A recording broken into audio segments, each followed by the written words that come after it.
ಇವತ್ತು ನೀವೇನಾದ್ರೂ ಊಟ ಮಾಡಿದ್ರಿ ಅಂದ್ರೆ next day at any cost ನೀವು ಅದನ್ನ ದೇಹದಿಂದ ಹೊರಗೆ ಹಾಕ್ಲೇಬೇಕಲ್ವಾ? ದೇಹದಲ್ಲಿ ಏನಾದ್ರು ಇಟ್ಕೊಳಕ್ ಸಾಧ್ಯನಾ? ಸಾಧ್ಯನೇ ಇಲ್ಲ ಅಲ್ವಾ? ಒಳಗಡೆ ಇರೋ ಕಚ್ಚಡನ ಹಾಗೆ ಇಟ್ಬಿಟ್ರೆ ಏನಾಗುತ್ತೆ? ಕಾಯಿಲೆಗಳು ಬರುತ್ತೆ, ಮಲಬದ್ಧತೆ ಆಗತ್ತೆ, ಗ್ಯಾಸ್ಟ್ರಿಕ್ ಆಗತ್ತೆ, ಬ್ಲೋಟಿಂಗ್ ಆಗತ್ತೆ, ನೋವಾಗುತ್ತೆ, ಕಷ್ಟ ಆಗತ್ತೆ. ಕೊನೆಗೆ ಏನ್ ಮಾಡ್ತೀರಾ? ಟ್ಯಾಬ್ಲೆಟ್ಸ್ ಯಾರೋ ತಗೊಂಡು ಅಟ್ಲೀಸ್ಟ್ ನಿಮ್ಮ ದೇಹದಿಂದ ಅದನ್ನ ಹೊರಗೆ ಹಾಕೇ ಹಾಕ್ತೀರಾ. ಅದೇ ರೀತಿ ಮನ್ಸಲ್ಲೂ ಕೂಡ ಯಾವುದೇ ವಿಷಯಗಳನ್ನ ಇಟ್ಕೊಳಕ್ ಹೋಗ್ಬೇಡಿ.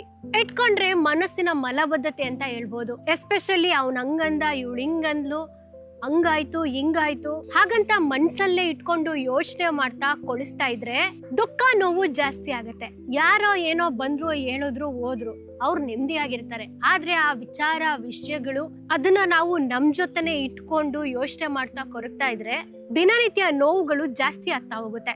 ಅದಕ್ಕೆ ಯಾವುದೋ ಯಾರದ್ದೋ ಮಾತುಗಳನ್ನ ವಿಷಯಗಳನ್ನ ಮನ್ಸಲ್ಲಿ ಇಟ್ಕೊಳ್ದೆ ದಿನನಿತ್ಯ ಮೋಷನ್ನ ನೀವು ಹೇಗೆ ಹೊರಗಾಗ್ತಿರೋ ಅದೇ ರೀತಿ ಮೈಂಡ್ ಅಲ್ಲಿರೋ ಕಚಡ ಆಲೋಚನೆಗಳು ಕೂಡ ಹೊರಗಾಗ್ತಾ ಬನ್ನಿ.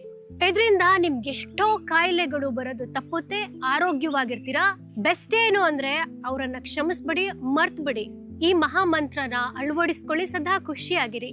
ಈ ರೀತಿ ಯೋಚನೆ ಮಾಡೋಕೋರ್ಗೂ ಫ್ಯಾಮಿಲಿ ಫ್ರೆಂಡ್ಸ್ಗೆಲ್ಲರಿಗೂ ಶೇರ್ ಮಾಡಿ, ಸೇವ್ ಮಾಡ್ಕೊಳ್ಳಿ. ತಪ್ಪದೆ ನಮ್ಮ ಪೇಜನ್ನು ಕೂಡ ಫಾಲೋ ಮಾಡಿ. ಧನ್ಯವಾದಗಳು.